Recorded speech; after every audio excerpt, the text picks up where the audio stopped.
നമസ്കാരം. രാജ്യമൊന്നടങ്കമുള്ള തെരഞ്ഞെടുപ്പ് റാലികളിലും പ്രചരണ പരിപാടികളിലും ബി.ജെ.പിയുടെ താരമായി നിറഞ്ഞു നിൽക്കുന്നത് പ്രധാനമന്ത്രി നരേന്ദ്രമോദി തന്നെയാണ്. മോദി ഇപ്പോൾ രാജസ്ഥാനിലെ ടോങ് സവായ് മധോപൂരിൽ നടന്ന ഒരു പൊതുസമ്മേളനത്തെ അഭിസംബോധന ചെയ്ത് പറഞ്ഞ ചില പ്രസ്താവനകൾ, ചില പരാമർശങ്ങളൊക്കെ ഇപ്പോൾ ദേശീയ മാധ്യമങ്ങളിൽ വലിയ തോതിൽ ചർച്ചയാക്കുന്നുണ്ട്. ഇന്ത്യൻ ഭരണഘടനയ്ക്ക് വിരുദ്ധമായി ആന്ധ്രാപ്രദേശിലെ പട്ടികജാതി പട്ടികവർഗ കോട്ടയിൽ നിന്നും മുസ്ലിങ്ങൾക്ക് കോൺഗ്രസ് പാർട്ടി സംവരണം നൽകി എന്നുള്ള ഏറ്റവും ഗുരുതരമായ ആരോപണമാണ് മോദി നടത്തിയിരിക്കുന്നത്. ദളിതർക്കും പിന്നാക്കക്കാർക്കും ആദിവാസികൾക്കുമുള്ള സംവരണം ബി.ജെ.പി തുടരും എന്നും അദ്ദേഹം തെരഞ്ഞെടുപ്പ് റാലിയിൽ പങ്കെടുക്കാനെത്തിയ വലിയ ജനക്കൂട്ടത്തിന് ഉറപ്പ് നൽകുകയും ചെയ്തു. 2004 കോൺഗ്രസ് അധികാരത്തിൽ വന്ന ഉടൻ തന്നെ ആന്ധ്രാപ്രദേശിലെ SC/ST കോട്ടയിൽ നിന്ന് മുസ്ലിങ്ങൾക്ക് സംവരണം നൽകാൻ കോൺഗ്രസ് തീരുമാനിച്ചിരുന്നു. മുസ്ലിം സംവരണം നടപ്പിലാക്കാൻ കോൺഗ്രസ് പരമാവധി ശ്രമിച്ചിരുന്നുവെങ്കിൽ പോലും അവസാന നിമിഷം അത് പരാജയപ്പെട്ടു പോവുകയായിരുന്നു.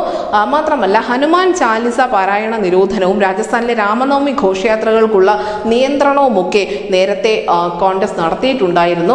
കോൺഗ്രസ് ഭരണത്തിൽ ഉണ്ടായിരുന്ന സമയത്ത് രാജസ്ഥാനിൽ, പ്രത്യേകിച്ചും അവിടെ രാമഭക്തർ ഏറെയുള്ള ഒരു സംസ്ഥാനമാണ്, അവിടെ രാമനവമി ആഘോഷങ്ങൾക്ക് അല്ലെങ്കിൽ ഘോഷയാത്രകൾക്കും ശോഭായാത്രകൾക്കും വിലക്കുണ്ടായിരുന്നു. പക്ഷേ ബി.ജെ.പി അധികാരത്തിലേറിയതിനു ശേഷം വളരെ സമാധാനപരമായി രാമനവമിയുമായി ബന്ധപ്പെട്ട ശോഭായാത്രകൾ രാജസ്ഥാനിലുടനീളം നടന്നു കഴിഞ്ഞു എന്നുകൂടി മോദി പറയുന്നു. എന്തായാലും നേരത്തെ മുസ്ലിം സമുദായവുമായി ബന്ധപ്പെട്ട് മോദി നടത്തിയ പരാമർശം വലിയ തോതിൽ വിവാദമാക്കിയിട്ടുണ്ട് പ്രതിപക്ഷ പാർട്ടികൾ.